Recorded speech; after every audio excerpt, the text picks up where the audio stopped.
Hi hello. അപ്പോൾ കഴിഞ്ഞ സെഷനിൽ നമ്മൾ ഇക്വേഷൻസ് ഒക്കെ നോക്കിയിട്ടുണ്ടായിരുന്നു.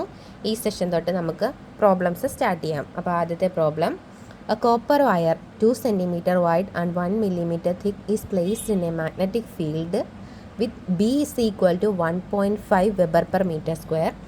If a current of 200 ampere is set up in the strip, calculate the whole voltage that appears across the strip. ക്വസ്റ്റ്യനിൽ എന്താ പറഞ്ഞേക്കുന്നത്, ഒരു കോപ്പർ വയർ അല്ലെങ്കിൽ ഒരു കോപ്പർ സ്ട്രിപ്പാണ്. അതിൽ വിഡ്ത്ത് എന്ന് പറയുന്നത് 2 cm തിക്നെസ് എന്ന് പറയുന്നത് 1 mm ആണ്. മാഗ്നറ്റിക് ഫീൽഡ് എന്ന് പറയുന്നത് 1.5 വെബർ പെർ മീറ്റർ സ്ക്വയർ ആണെന്ന് പറഞ്ഞിട്ടുണ്ട്.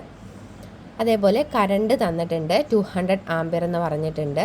അങ്ങനെയാണെന്നുണ്ടെങ്കിൽ അതിൽ ഉണ്ടാവുന്ന ഹോൾ വോൾട്ടേജ് എത്രയാണെന്നാണ് ചോദിച്ചേക്കുന്നത്. അതിൽ നമുക്ക് എക്സ്ട്രാ ആയിട്ട് തന്നിട്ടുണ്ട് എന്താണ്, Hall coefficient RH is equal to 6 × 10⁻⁻⁷ metre per coulomb തന്നിട്ടുണ്ട്. ഇത്രയും ഡീറ്റെയിൽസ് നമുക്ക് തന്നിട്ടുണ്ട്. അപ്പോൾ തന്നേക്കുന്ന ഡീറ്റെയിൽസ് നമുക്ക് ഒന്നും കൂടെ ഒന്ന് എഴുതാം. അപ്പോൾ W വിഡ്ത്ത് എന്ന് പറയുന്നത് 2 cm ആണ്. ഈ വെബർ പെർ മീറ്റർ സ്ക്വയർ എന്നൊക്കെ പറയുന്നത് SI യൂണിറ്റിലുള്ളതാണ്. അപ്പോൾ നമുക്ക് മൊത്തത്തിനെയും SI യൂണിറ്റിലേക്ക് ആക്കണം. ഇവിടെ 200 ആംപിയർ എന്ന് പറഞ്ഞിട്ടുണ്ട്, SI യൂണിറ്റിലേക്ക് ആക്കണം.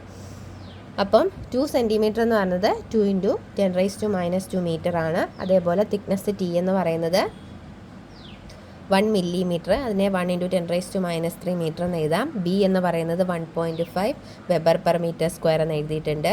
I എന്ന് പറയുന്നത് 200 ആംപിയർ ആണ് തന്നിട്ടുണ്ട്. RH എന്ന് പറയുന്നത് 6 × 10⁻⁷ മീറ്റർ പെർ കൂളോംബാണ്, മീറ്റർ ക്യൂബ് പെർ കൂളോംബാണെന്ന് തന്നിട്ടുണ്ട്.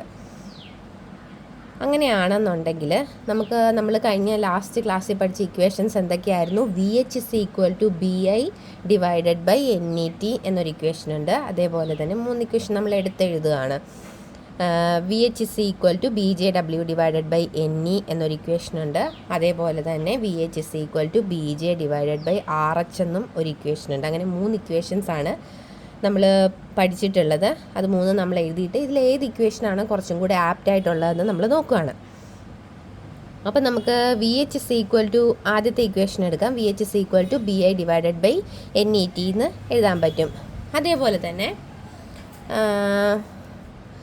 BJW എന്ന് പറയുന്ന ഇക്വേഷൻ എടുക്കണമെന്നുണ്ടെങ്കിൽ അതിനകത്ത് J നമുക്ക് ഇല്ലല്ലോ, J ഇല്ല. നമ്മൾ ഒരുപാട് കാൽക്കുലേഷൻ്റെ ആവശ്യമില്ല. കുറച്ച് സിമ്പിളായിട്ട് ഒറ്റ സ്റ്റെപ്പിൽ നമുക്ക് ചെയ്യണമെന്നുണ്ടെങ്കിൽ ഈ 1/NE നമ്മൾ RH എന്ന് എടുക്കുകയാണ്.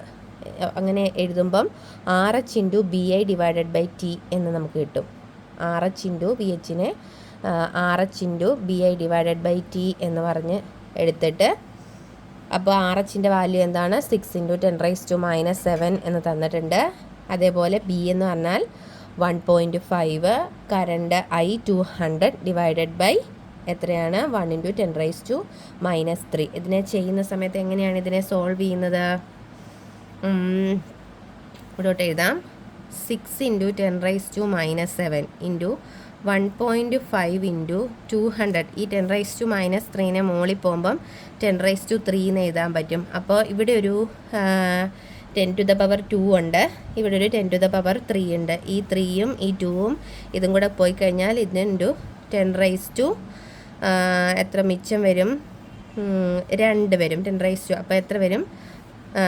6 × 1.5 × 2 × 10⁻⁻² എന്ന് എഴുതാൻ പറ്റും. 1.5 × 2 എന്ന് പറഞ്ഞാൽ എത്രയാണ്? 3 വന്നു. ഇൻറ്റു 6 എന്ന് പറഞ്ഞാൽ 18 വന്നു. അപ്പോൾ എത്ര വന്നു? 18 × 10⁻⁻² എന്ന് പറഞ്ഞാൽ 0.18 എന്ന് നമുക്ക് കിട്ടി. ആൻസർ എത്രയാണ്? VH is equal to 0.18 V.